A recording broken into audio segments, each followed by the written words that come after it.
Hello tout le monde, on se retrouve aujourd'hui pour une nouvelle vidéo sans Lilou et Chloé parce que tout simplement elles ne vivent pas en logement Crous. Donc vous venez de recevoir vos réponses de logement pour l'année prochaine en espérant que ces réponses soient favorables. Vous vous posez sûrement plein de questions sur la vie en résidence Crous, comment ça se passe, etc. Donc je vais essayer de répondre à toutes ces questions dans cette vidéo.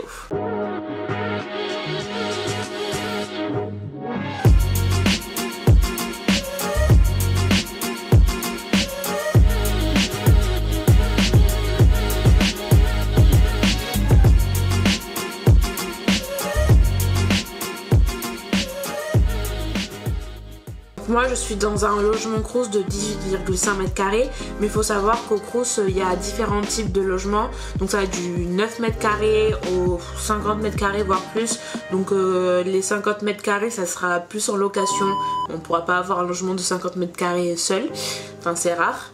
Je n'ai pas pu rentrer dans mon logement dès septembre 2020, donc dès ma première année de licence. J'ai été refusée, mes vœux ont été refusés, donc j'ai dû trouver une autre solution. J'étais en colocation et j'ai enfin pu avoir un logement Crous en février 2020. Il faut savoir que à partir de décembre, comme il y a de nombreux étudiants qui quittent la fac et donc quittent leur logement, on retrouve sur le site Mes Services Étudiants vraiment beaucoup de logements libres, donc c'est comme ça que j'ai pu accéder. Donc si jamais il y en a parmi vous qui n'ont pas réussi à avoir de logement Crous pour la rentrée de septembre, essayez peut-être de regarder aux alentours de décembre-janvier, parce qu'en général il y a plein d'offres de logement à nouveau à cette période là. Donc pour récupérer les clés de votre logement début septembre, vous devez vous rendre à l'accueil de votre résidence où ils vous passeront les clés, donc vous devrez fournir certains papiers et ensuite direction votre logement. Donc une fois arrivé dans votre logement, normalement vous trouverez une fiche état des lieux qu'il faudra remplir. Donc les agents du Crous au préalable sont passés dans le logement, ont rempli cette fiche état des lieux et ensuite vous devez la remplir et leur fournir. Ensuite pour le règlement du loyer, donc ça se fait essentiellement sur le site Mes Services Étudiants. On peut pas aller régler à l'accueil, etc. Donc entre le 1er et le 10 du mois vous devez régler votre logement. Et ensuite si jamais vous oubliez de régler votre logement et que vous avez passé le délai, il vous envoie un mail ou un SMS pour vous avertir que vous n'avez toujours pas réglé votre loyer. Et ensuite n'oubliez pas dès que vous entrez dans votre logement de faire votre demande d'appel. D'ailleurs j'ai oublié de préciser, si jamais vous voulez rentrer avant, donc début septembre dans votre logement, je voudrais pas dire de bêtises mais je crois que c'est possible, mais vous devrez payer les jours passés dans votre logement à la nuitée. Mais sinon c'est possible de rentrer quelques jours avant si la personne qui était avant dans le logement a quitté les lieux. Donc voilà, je pense avoir à peu près tout expliqué concernant le loyer, comment récupérer votre logement. Alors ensuite concernant le logement en lui-même, vous avez le droit de le décorer comme bon vous semble. Lorsque vous intégrez le logement, il y a déjà un lit, une place 90, un bureau assez grand parce que aussi il fait office de table pour manger, donc ils sont assez grands. Vous avez 2 chaises. Il y a de nombreux rangements, moi j'ai une assez grande penderie, vous avez des placards, voilà, donc il y a pas mal de rangements et ça c'est plutôt pratique. J'en vois souvent qui posent cette question sur les groupes étudiants, si la vaisselle est fournie. Non, la vaisselle n'est pas fournie en logement Crous, vous devez apporter la vôtre. Ensuite concernant les micro-ondes, fours, grille-pain, etc. Donc il faut demander au Crous avant de les rajouter. Donc le micro-ondes normalement vous pouvez le rajouter comme ça, mais le four et tous les autres appareils électroménagers, il faut demander au Crous si on peut en rajouter, tout simplement pour éviter qu'il y ait une surcharge et qu'il y ait par exemple des appareils défectueux et qui fassent sauter toute la résidence.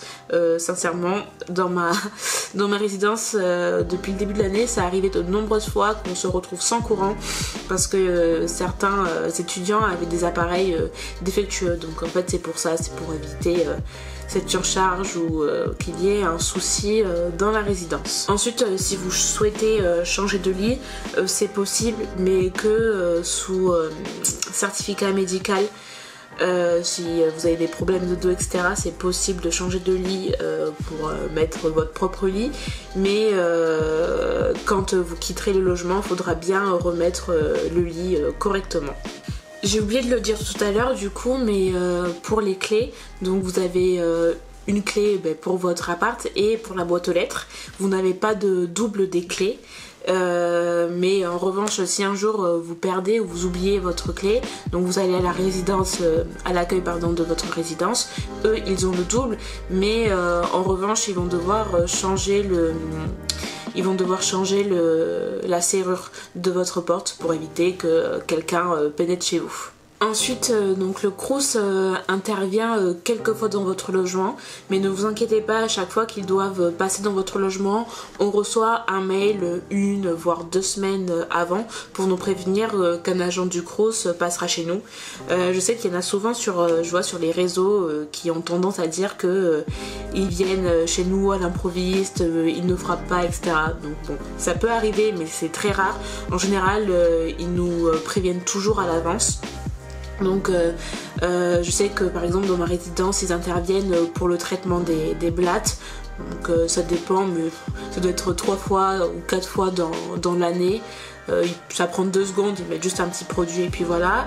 Ils peuvent intervenir pour la propreté également, pour faire un tour, un état des lieux de votre logement, voir s'il n'y a pas de soucis, si c'est propre, si c'est bien tenu, etc.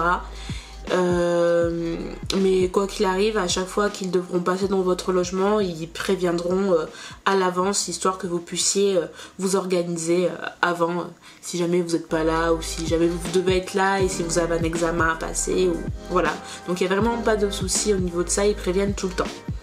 Autre point essentiel, donc on n'a pas le droit aux animaux de compagnie, à part si on a des problèmes de santé, mais il faudra le justifier à l'accueil avec certificat médical, etc. Sous peine d'exclusion. Ensuite on a le droit d'inviter des amis chez soi, de faire une petite fête comme ça, mais bon, pas non plus trop de bruit, parce que si jamais le veilleur de nuit vient chez nous, voilà, il peut nous mettre un avertissement, et au bout de 2 ou 3 avertissements, je ne sais plus, mais on peut être exclu de la résidence. Donc faites attention de ne pas faire trop de bruit et de respecter le voisinage. Si jamais vous avez un souci technique dans votre logement, donc une ampoule grillée, un souci avec votre chasse d'eau, une fuite d'eau, peu importe, appelez le numéro d'astreinte. On le retrouve à l'entrée de la résidence en général, ou alors vous pouvez demander, il y a des groupes Facebook des résidences et vous pouvez le demander là-dessus. Donc n'hésitez pas à appeler ce numéro, un agent du Crous interviendra dans la journée ou alors le lendemain pour régler votre petit souci, donc pas de panique. Ensuite vous avez le droit aussi de rajouter des meubles chez vous. Donc moi j'ai rajouté un petit meuble pour poser mon imprimante, mon micro-ondes, j'ai rajouté une table, j'ai rajouté des chaises, enfin des petits meubles de rangement. Donc voilà. Dans ma salle de bain j'ai acheté un petit meuble pour avoir des rangements, parce que c'est vrai que dans la salle de bain, donc je sais pas trop si c'est pareil dans tous les logements Crous, mais moi j'avais pas du tout de rangement dans ma salle de bain, donc j'ai dû acheter un petit meuble. Et puis voilà, et puis n'oubliez pas d'acheter une poubelle, parce que pareil, on n'a pas de poubelle fournie, donc ne vous retrouvez pas en galère les premiers jours.